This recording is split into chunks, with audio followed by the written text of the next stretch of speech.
Hello and welcome to another edition of Leafless, Not Lifeless. I'm Sharon Benjamin. Thank you so much for joining me. It's always a pleasure having you watching and listening to these wonderful guests who take their time to be with me and to share with you.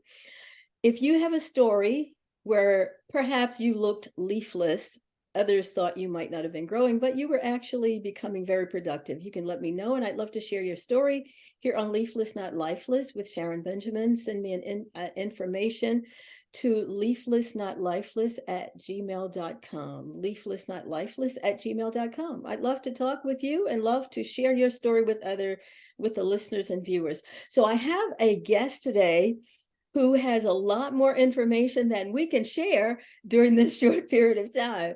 But I think you're going to learn a lot. You're going to see just how much he is actually doing to help others grow and develop. And that's a part of what I want people to know and people to do. Jerald Hoover, thank you for giving me some time. Thank you for having me, Ms. Benjamin. My pleasure. Thank you so much. Thank you so much. So Jerald is an award-winning author. He's a motivational speaker.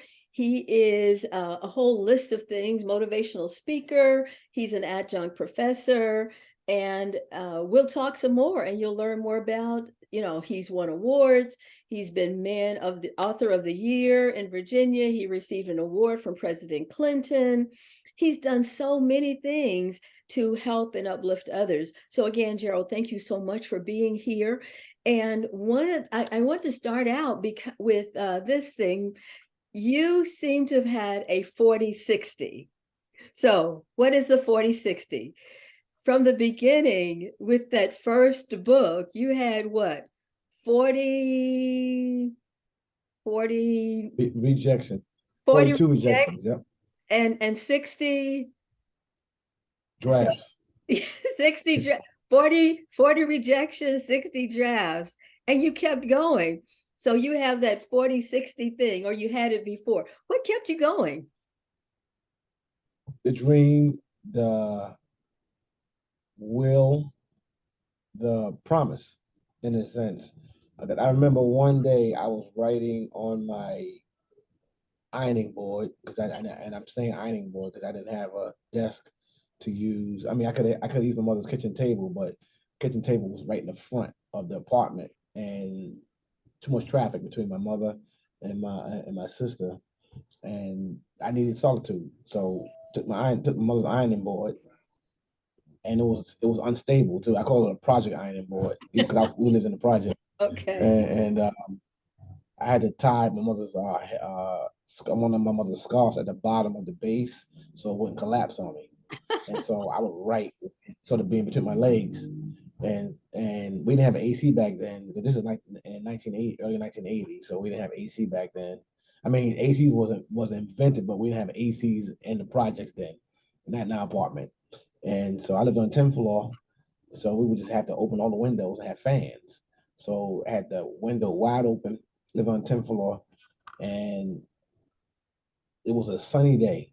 I mean, it had to be about 85, just a gorgeous day. I'm upstairs writing, sweating profusely. I was shirtless, right? And I mean, it wasn't a steam box, but it was hot. Um, and I could hear my friends outside playing. And I said to myself, it was almost like the Lord was waiting for me to ask that question because I said, "What am I doing? Like, what am I doing?" Literally, I'm sitting here writing. I'm writing by hand, so I'm not typing because I had the first 9 drafts of the book of the 60 was written by hand, literally from Wow. page one Talk, to page 200, and I talk would about have like it. loose books. Oh Huh? my, talk about dedication. So what was your inspiration for your first book? And Well, well, so well, you kept going. There had to be some powerful inspiration. I'm gonna get to that.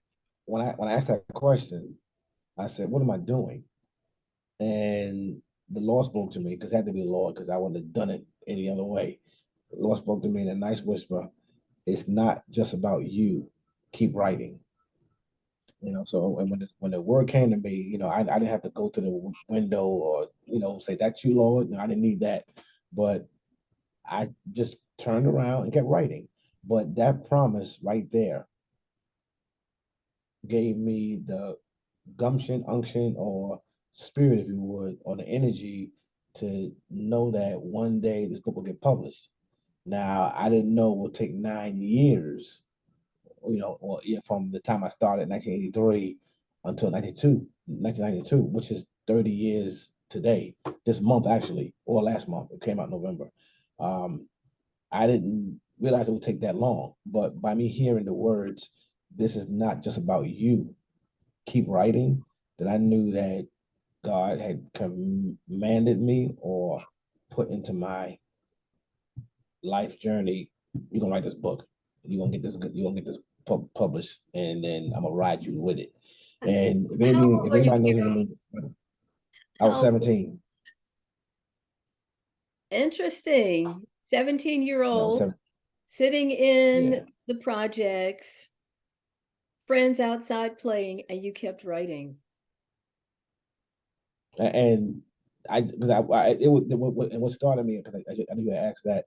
My dad, unfortunately, and other members of his family were alcoholics and drug addicts. Well, my dad was a drug addict also. He did heroin, but most of my family on my father's side were alcoholics, and they killed them all, from my grandmother, grandfather, on down to my dad and his two siblings and their husbands.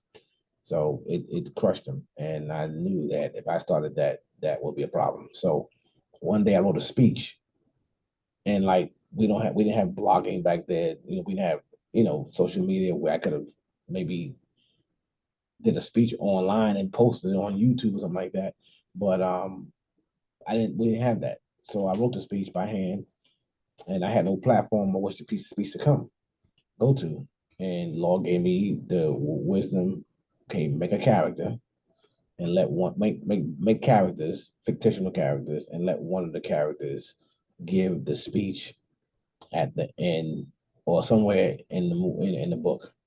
And that became the journey of getting that word out to young men and young women to live better. And if I was to tell you everything that has happened, well, I guess the time that's allotted for us, it's been an amazing journey. And if I was to quit right now, just everything that's in process, or everything that's happened and everything that started behind that, it's been amazing that something was created from an ironing board and it's becoming and doing what it's doing. And for it to celebrate 30 years after I was rejected 42 times over the 9 year period, or the rejections didn't start coming until 8 years. So in other words, I started writing it in '83. I started sending out the manuscript in '84.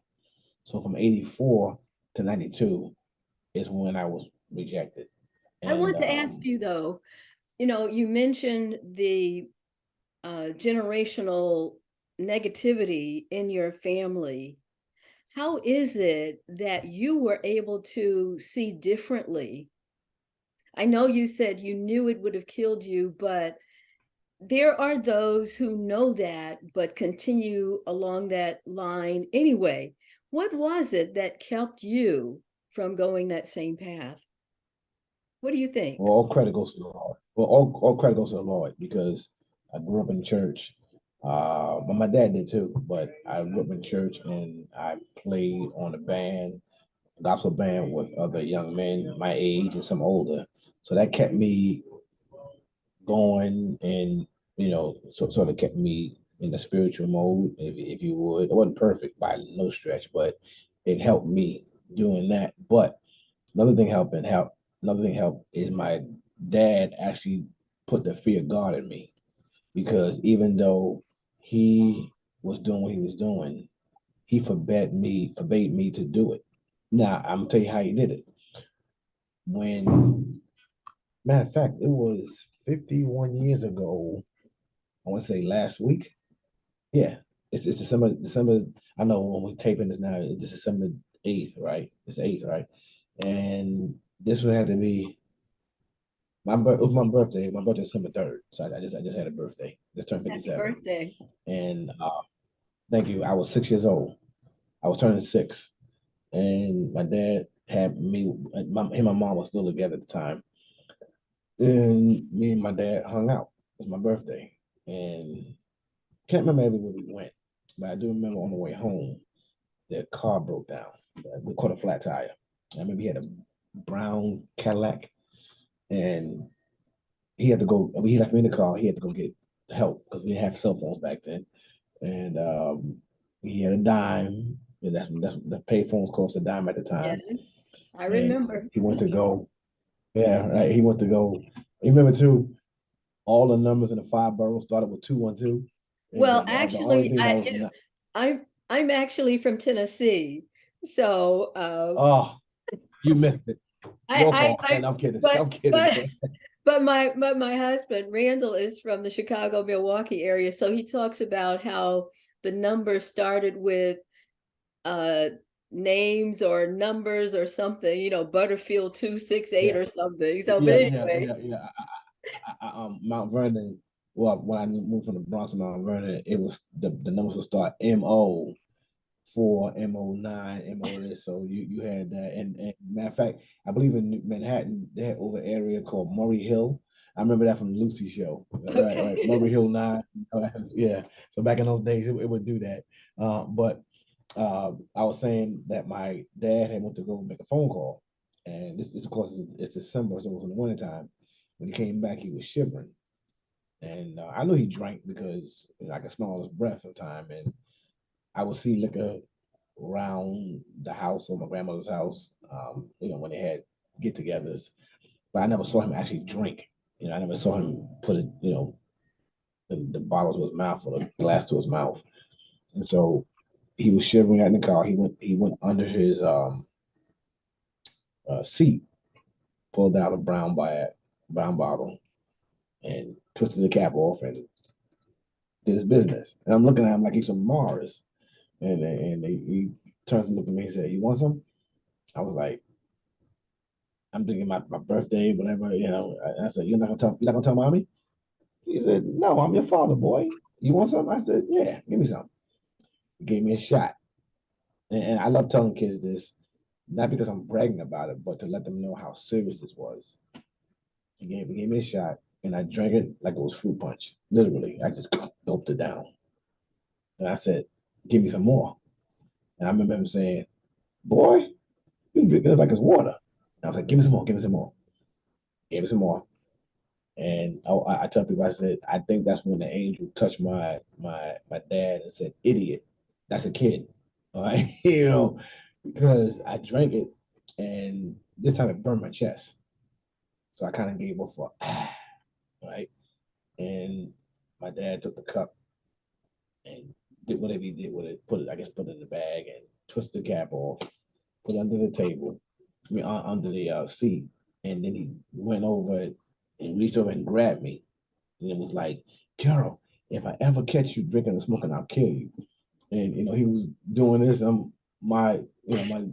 going back and forth. 6-year-old. I was thinking like, yeah, but I was thinking. I mean, he didn't do it so violently where he tried to hurt me, but he was trying to shake me up. And when he was shaking me, I was saying to myself, "But Dad, you drinking smoke?" Nah, I said thinking. I didn't say it, right? Because he just slapped me outside the car. Right, right, But I mean, he wasn't violent to me, but I mean, right. being smart at it, that wouldn't have flowed. That wouldn't have been a good Exactly, idea. exactly, And and besides, there was no rules against spanking your children back then. exactly, So he could have took a belt and wore my hind parts out. And exactly. so yeah, I mean, when he did that, I never forgot it. And that was 51 years ago. Then I thought, because I was the type of person that when my mom and dad eventually broke up. And there were times when my mom would leave me by myself with me and my sister because I was kind of a grown kid at my age. At 7, 8 years old, I knew how to make coffee. Literally, I knew how to make my own coffee, and I knew how to strike the match, light the stove, boil the water, put 2 scoops of coffee, cream, sugar, whatever I desired, or milk, and make coffee. I knew how to do that at 7, 8 years old. Who does that? Right. Right? And so I know how to make my own coffee. I knew you have adults that can't make coffee, but I was Yes, doing it. yes. Matter of fact, I knew how to make hotel reservations when I was 9 years old. I literally knew I can call Kansas City at a Marriott. I say, "Hey, You know, could you have a reservation for two people? I mean, I know how to do that. I was a weird kid. I mean, I really was. So But so the but so the hand of God was on your life. yeah, I mean, it had to be it because I could have just went left in eight different directions. Right. But so that moment taught me something. Like, you know, it's in your bloodstream, and if you start drinking, and then I thought about it because I was drinking coffee at 8, 9 years old. And oh, let me tell you this part about the coffee, because I would take the 2 scoops. My mother didn't know I was drinking coffee. My mother thought I was drinking chocolate milk because one time I was home and spilled the coffee on her bed. Yikes! But she thought it was chocolate milk. First of all, I hadn't been drinking in her room, but I just something happened. Thank goodness she thought it was chocolate milk, because if she knew it was coffee, it would have been a problem. But I knew how to take the 2 scoops, right, Miss Benjamin? And because it was coffee grains, I would shake the bottle. So by taking the 2 scoops, you know, the thing will come down, but if you shake it, Exactly. it'll fill back up because brains break. Now Yeah. I thought about that over time. I said, if because I know me, if my dad was still living there and those liquor bottles in the house, I'm tasting the liquor. I'm telling you, I'm tasting. I am tasting it. Even if they said you better not touch it, I'm gonna touch it even more. It's almost like that. What's that old thing? You tell a kid don't touch the stove. What they're gonna Yes. do? Touch the stove. So It's like the my issue it's was like the forbidden apple. yes, you know what I mean. And then I learned something from someone. Sometimes it's best to suggest things, not tell them certain things, because when you suggest it, you sort of you give them more of a choice as opposed to a person wanting to find out what's behind door number one because you told them don't do it. You know, it's just, we are weird Humans, creatures. All just humans, yes, nuts. yes. So how do We just you, but is it, do you, do you relate any of this to any particular age group when you're speaking with the students, or that's not relative to your particular model for the books? oh no, I tell anybody who can understand what I'm saying. 8 to 80. You know, not too young. I mean, not. I mean, I wouldn't say it to a kindergarten a person, but I know how to tailor my speech to To that age taper it, group as well. Yeah, taper it yeah. to the audience. Yeah, I've been blessed to understand how to do things, but the older you get and when they can understand certain things, and you know what's so funny too, the lives that were touched by what I said. I never forget. I went to a school in White Plains. This was years ago, like years ago, and God bless the kid that approached me. He was a white kid, cute as a button, redheaded and freckles. I that he just stood out to me. I mean, I remember, and on the surface of looking at him, you would never thought he had the same issues growing up in his household. He came to me and said, "Mr. Hoover, my dad was the same way." And I wanted to hug the kid, you know what I mean? Because I knew what he was going through. And he said, "My dad, he was really uh, emotional." He was like, "Mr. Hoover, my dad's going through the same thing." And I was like, the only thing I can do is tell him just hang in there and, you know, just be positive. And I hope to God that, you know, he did well for himself because he was in the 8th grade at the time. And this was in the 90s. So I would say I would presume that he's still alive. He's Yes. doing well. He has a family of his own, and he's teaching them good values. But that was something. And the more places I went to speak, and I've probably been in over 200, maybe 300 high schools across the country. Even in matter of fact, I've even spoken in China, Hmm. Belize, and Dominican Republic. So I've been blessed to do things from an international perspective as well. And everybody has the same issue with something that I say strikes a chord and there's someone. And I go back to when the Lord spoke to me and said, "This is not about you." No, I'm sorry. This is not just about you. Yes, That's what it yes. is. This is not just And about so, you yes. writing. So what is the age range for your books? Well, now I'll send you a link to it. Now I've okay, my Fin My Hero was the first book. That's where everything started. And I was 17, then 18 years old, telling the story, right? Well, I'm sorry, I wrote the story. It was a flashback by one of the characters who was then 28. telling the experience of when they were 18, right? And so, but the way it's written, sixth grade and up can read that, right? Because it's a pretty easy read, and there's no profanity in there, and there's no hardcore sex scenes or anything like that. To the point to where, I mean, I do book signs in churches too. Also, I speak in churches, so it's not like there's no bounds where the book can go. Um, but I would say sixth, seventh grade is more appropriate for that. And then there's a sequel, and there's other books that go up. My Friend, My Hero, he was my hero too, a hopeful hero, and then Hoop Hero. But what I did was someone had suggested that I get into kids' books, write books for kids. And my thought process was, I don't want to leave my teenagers. And it came to me, okay, you started My Friend, My Hero, and the characters were 18 years old. They had to be born, even though it's fiction, they had to be born. So now go back and do an ultimate prequel and start these kids off at the beginning. And that's been a beautiful thing. So last month, the book, a basketball, and it centered on basketball. And so this book came out, A Basketball Hero is Born. That came out last month. And then I just soft released A Hero's Pride and Joy this week. And now I'm not advertising that one so much because I want to get the first one saturated, press releases and other things like that. I don't want to market both of them at the same time. But I let it go because I'm looking to sell those to schools. And Yes. there's a new edict, if you would, that they're trying to get young boys and girls to be reading at grade level by third grade. So my Okay. two I books want can to, help us with that. yes, I want to start sharing some of this, and I want to I'm talk sorry. about some of your quotes here very shortly. But you mentioned Sure. the third grade piece, and I did a presentation for my church's social justice ministry a few years past, and my presentation was the importance of learning to read by grade 3. And in my research, I found that the prison system has become privatized for the most part.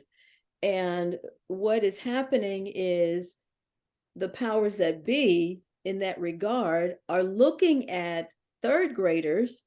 And this was years ago when I did the presentation, so I'm sure things have changed a bit, especially with COVID. But they were looking at the third grade. If children aren't reading by grade 3, they're more likely to end up in the criminal system. So it's very important for that. Now, Now you have one of your, now to your point, yes, no, I want you to please remember, stay on that task. But I need to interject this. To that point, in my research, I have found that it is said, or it's been documented because they gave percentages. 85% of those that are in the penal system, which you just mentioned, 85% are functionally illiterate. 85%. 58%, if you want to inverse the numbers or switch the numbers around, 85%. I'm sorry, 58% is a lot. But 85%, you almost might as well say all of them are. Right? Because if you take $1 and somebody asks you for 85 cents, it leaves you with 15 cents. You're not leaving you much with nothing, to be honest with you. exactly. But when you say 85% are functionally illiterate, this goes to your point to what you talked about in your research. Yes. If they can't read by grade 3, by third grade, we, and by we're in the problem. We have a problem. exactly. And when I taught third and fourth grade, I remember saying to parents, so early on, children are learning to read, and then they have to learn to read. And by the time they get to third grade, there's going from kindergarten, first and second grade is more gradual, but by the time you get to third grade, there's this leap. So if they're not functionally literate by that time, then they are likely to fall off. So one of your quotes here, saving lives through literacy. Talk about that a little more. Sure. As I mentioned, with the 85% of the young men and women, and let's face it, they were talking about men and boys of color. All right, this wasn't universal. All right, at least I don't believe it, because if you go to prison system, it's more black and brown boys and Hispanic boys than it is Caucasian, and we only make up 13% of the population, so figure that one out. But you see there, as you said, when you gave the numbers about that reading by third grade, and I just think that if you can read and write and process information, it makes your life so much different. You don't feel like a person. I remember when I went to China. All right, I went there for about a little less than a month, but I was there teaching. And I remember, because I'm the type of person, I'm a wanderer. I love to just go out and about. If they didn't have English words on the subway system that they have and other things like that, I wouldn't have known where I was going. Literally, I would not have known, because I can't read Chinese writing. And I think about that, and I think about young men and women that are even here in America that cannot read properly, write properly, and really understand and process information properly. Then that's like there's a lower brain thing or whatever's going on that's not functioning properly. Something is missing. So they don't know how to react properly to certain things. They don't know how to carry themselves a certain way, and they're just living lives. But some of the lives are being living are destructive. And You you know see it every day why? on the news. Well, if you can't read, if you cannot process, it's frustrating. And if you've seen other people sometimes with disabilities who can't do certain things, it's frustrating. And that's a part of what this is. But I want to also share, so some of the things that you've done, and we're talking about Leafless, not Lifeless, and you're certainly promoting life-giving situations to students and to teachers and to parents. So these are just some of the things you've done. And the numbers are probably even more now. But I want to ask, so we look at this, the number of school districts where you've presented, and you mentioned doing some things abroad, facilitating sessions and going, residual to some of the schools, going back to some of the schools where you've presented. So what is it that keeps them calling you back? What is it about your style, your presentation, your strategies, your philosophy that keeps them calling you back? Because even without profanity and a lot of crazy stuff in my stories and even in my speech, I can relate to the young people, and I mean I can relate to the student staff, to the staff as well. But I can relate. I'm easy to relate, and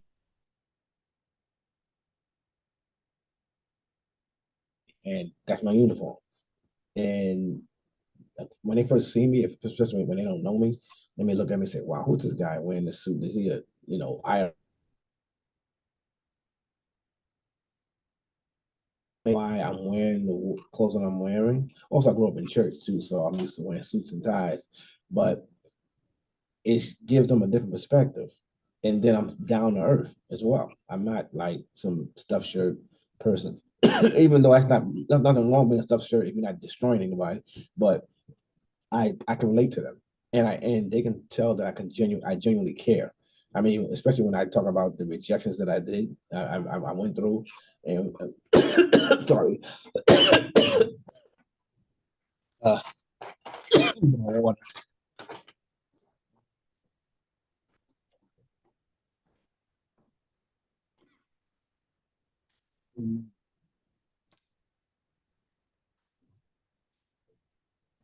Sorry about that. No Especially problem. when, hope you can edit this part out. Uh, Especially when they hear my care and concern for them, that they can realize that this man cares, and for him to go through all these changes for us, I can do something better for myself. And I think that's where it wins, because they can see that I care. And I think that's really important because people want to know that you really do care about them, and that you mentioned relating to them. And I think that, just the honesty, because sometimes, people might see the presenter student, and, children are smart. They are smart. They can pick up, they can read the presenter, they can read the attitude and just the whole bit. So here you are, making presentations at different places. You want to tell us about some of these? The top one, I was in Virginia, and I was at a school. I think it was Coleman Place Elementary. I think. I know I was in Virginia because I've gone to several schools in Virginia. And sorry about that. I had dry throat. No problem. And it goes away after I get it saturated. And the That's one where I'm okay. doing the book signing, that was at a My Brother's Keeper event, and that was impromptu, meaning the book signing wasn't planned, but the organization had bought 500 copies of my book. 500 copies because that wasn't a much bigger. I mean, that place was massive, and right before the pandemic, and they bought 500 books. And what happened was, people, some of the officials said, well, you got the kids had the books because they were given in their bags, and they were just doing a break. And they said, well, if you don't mind, you want to sign some books? I said, sure. So they made an announcement. Those of you that have the book in your bag, if you want to get it signed by the author who's here, form a line. That line went from, I mean, it was massive, that line. You just see a little bit of when they came toward me, but that line was really long. And that was awesome. But that was at My Brother's Keeper event up in Albany, New York. This is Up in Albany, New just York. this graph here, just showing your impact on students and encouraging them to read, to write, self-esteem, which we both know is Yeah. a huge factor. So Yeah. that's major. Now I'm gonna say this. I'm explaining to where I was there. The teachers and administrators. It was a saying that I had: learn something to know something to apply something to master something to teach. And the reason why I came up with that was I believe that if you learn something to teach it, then you have knowledge, application, and mastery as a byproduct. And if you have that in your system, in your consciousness, in your mind, or what have you, no one takes that away, and you don't lose that. And so I think when people, well, I call this power learning. When I teach something, I will tell them, learn it so that you can teach it to someone else. Now, and I have to put a disclaimer up. I'm not saying standing at a chalkboard, at a whiteboard or blackboard or whatever, or chalkboard, and you teach like we, like an educator, but being able to show somebody what you know, because when you do that, it makes you smarter. And studies have shown when you're able to teach somebody something that you know, your antennas get up, get more enlightened, and also I think you feel better when you're empowering someone else. It's that law of sowing and reaping, giving and receiving, and that is why when we hear about it's more blessed to give than receive, people may look at that as a loss. It's not a loss. When you plant one seed in the ground, what happens? You get a harvest. You know what I mean? I mean, you don't just plant one seed and all you get is one piece of fruit back. No, you plant a seed or two, and it blooms. So the art of giving is such a powerful experience. But I think Exactly. when you give, right, and I learned myself, when you give and think you're losing, that's when you feel lost, and that's when you become selfish, and you get anxious, you get a little weird with your thought process. Well, But it goes back, when Jerald, you say to yourself, yeah, it goes back to something you said early on about the inspiration for the book, and how God just said to you, it's not all about you. And unless we learn that principle and practice by that, then I think that as you said, our own growth is going to be impacted. So I want you to talk about this series and your vitamin Sure. C. Okay. I will. If you go back one slide really quick. Yes. All right. That bottom, I was I was in Texas. I was Yes. in a Frisco, Texas. It was at a hotel at a conference for the state of Texas school counselors. And it was interesting. That session was supposed to have, I think, only 20. It ended up being 90. And Okay. to the point where you can't see in the back, but it was teachers or counselors sitting on the floor and sitting around the rim. It was that was incredible. And if you go to the other slide, I was teaching the vitamin C's, which you just touched on a moment ago. All right. I Tell was us about teaching those. I really, well, the vitamin C's, this is what helped me. Confidence, courage, commitment, consistency, and composure. I believe if you put them in a circle, put those names in a circle, those attributes in a circle, whatever one you pick first, the other confidence or something else is going to benefit. So if a person was consistent, then they'll learn to be composed. If a person was confident, they'll learn to be courageous. If a person was committed, they'll learn to be consistent. Now, if a person had composure, they'll learn to have confidence. So everything has a byproduct all to itself. But the chief among them is always going to be confidence. You know, if anybody who watches sports or just anything, you'll hear an announcer say the team had confidence or the certain player had confidence. Why do they say that? Why? Because confidence gives you that energy. Confidence allows you to move, and I believe faith is an action word, right? But Yes. confidence actually it triggers something to where it makes faith move. You know what I mean? And I'll go back to, I'll speak biblically when it talked about how God just said something and it happened. God said, and God said. Now, did God speak from faith or did he speak from confidence? I believe he spoke from confidence because he already was faith. You're right. I mean, he knew that when I say this is happening, that's it. So faith did the work. And matter of fact, if you think about what even Jesus says, thy faith have made thee whole. When the lepers had he cleansed them, they wasn't cleansed by faith. They were cleansed. Just Jesus cleansed them. He said, go show yourself to the priest. As they started walking, they were cleansed. As Nine they of them walk. went on their way, right, and one came back and gave thanks, right. But think about this. Jesus said, "Thy faith have made thee whole." They were already healed. The healing was done because Jesus already healed them, but the faith made them whole. So that goes to show you, faith is an action word. By that Exactly. man, that by having faith, something happened with it.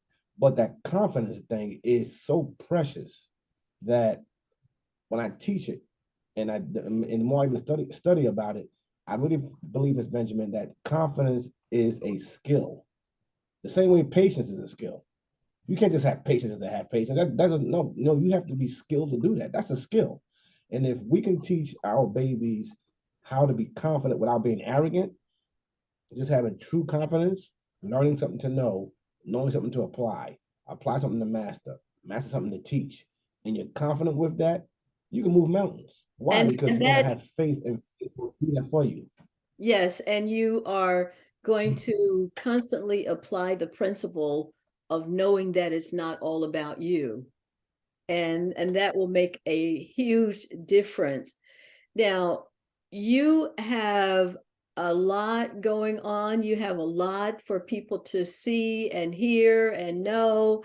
So people can get in touch with you for interviews, book signings, presentations. So I have some information here. So what's your schedule like? That's me. Hectic, but I welcome that. I'd rather be hectic and have to spread things about than scramble stuff that I want. No, so listen, me being busy is part of it. Is what I signed up for. Oh, that's good. That's good. So anyone who wants to get in touch with you or get some of the books can certainly, I'll make sure this stays with the taping. And your work is certainly impacting, cross-generational, and that's awesome, because that's what Leafless, Not Lifeless is all about. What are some of your parting words? Basically, you had put it up earlier. I believe confidence is that tool, that mechanism that triggers faith. And I'm telling you, if you have confidence, there's nothing that you cannot do. But you don't just have confidence by saying, I'm confident, I'm confident, I'm confident, I'm confident. You got to put work in. The reason why you can have confidence is because you put work in. You know, I think it's unfair to the task at hand if you're just gonna, expect to be like a genie and say, okay, I'm confident in this, and I'm gonna accomplish that without putting any work in. Put some skin in the game. So sacrifice, so energy, sow something into it so you can reap that harvest. And then you can teach hard work, or you can teach skill work, you can teach smart work to the next generation that's coming, because technology, and I'm just being honest with you, it's needed and necessary. We understand, but it has dummied down or dulled the senses of some of our babies, right? When I'm saying dummy, that's probably a harsh word, but it has dulled the senses where they're not as quick thinking for the right things, like In adding, fact, subtracting. I mean, you talk right, about right. We used to do that the critical with thinking our hands. skills. Yes, and that's needed because all you're gonna get is robotic reaction. And if you get that, then if you don't understand right and wrong, or have a conscience about right and wrong, you'll do anything. And that's gonna hurt our race. It's gonna hurt us. I mean, if you're trying to extinguish race, racist people ain't gotta do it. We can do it to ourselves. And I'm not even saying fight against anyone else. No, we'll be at peace. All right. This is an abundant universe. If you matter of fact, if you look at the globe, first of all, you see it's 70% water anyway. Okay, so it's more water on Earth than it is land. So you can tell if God fixes it that way, then there's an abundance of everything. All Plenty, right, I plenty. mean, make it work. But Yes, yes. it's plenty. But we can't be low lying fruit, and people expect us to be low lying fruit, and we act that way. Put some skin in the game so that when you operate in confidence, you're operating from a standpoint that I've worked hard for this. God has blessed me with this, and I'm gonna bless God That's with it. how I'm doing it as I'm gonna share my gift. And I Yes. think if we think like that, we'll make this world a better place. This might be an unfair question, but what is your favorite book so far? Of the four, of the ones that I wrote, Yes. or reading period. Well, the Yes. Bible's my Yeah, favorite book your to book, read. the books you've written. Books I've written, that's like asking a parent that has 6 kids, who's your favorite child? Well, as I You say the said, first one, but then it might I like the third one. it might be Yeah, an I love unfair it. I love it. question. That was a beautiful tactic. I love it. I'm gonna get you for that one, Miss Benjamin. That wasn't fair. Now, uh, um, I would say the one I'm probably closest to is the first one, because I mean I had to develop it, create it, birth it, nurture it, take it by the hand, and expand it. So I would say the first one might be the favorite, if you would. But then I like the second one because I branched off and said, you know what? I wrote another book. I'm a two-time author. And then when I did the third one, I was like, oh, okay, I wrote 3 books. I'm good. You know what I mean? And then I got the outline and everything ready for the fourth one for the teenage section. But then I turned around and wrote children's books, a basketball hero's born, and then finished that one, and now have a hero's pride and joy. I love them all. And if you notice, every title has the word hero in the title. And I did that for a reason, because when young men and women see the title and see these kids, and they see that it's called the Hero Book Series, it's like, okay, these are kids just like me. Absolutely. And why they're heroes? Look at what they're doing. You're doing the same thing. And so, you know, a man, you know, is almost is really almost as good as his thoughts of himself. That Bible teaches us that. As a man As a thinketh, man so he thinketh, is. so is So, he. Yes. so if we can think positive, speak positive, we'll do positive things. This is why if you look at I think it was Joshua 1, I mean, I'm sorry, it was with the first chapter, it was around the ninth, about ninth, It's what one was it, nine. fifth or ninth? 1:9, there you go. About this book of the law Yes. should not depart from my mouth, but that shall meditate day and night. Now, if you think about it, if you read that closely, And you'll the have good thinking success. success, right? Now, the thinking, meditate on it, speaking it, that should not depart from thy mouth, and doing it. Those three, think, say, do, and you do it positively, you're gonna win. Exactly. Now, if you think, say, do, if because I have some students here where I work at, and one of them was saying that they were broke. I said, stop saying that.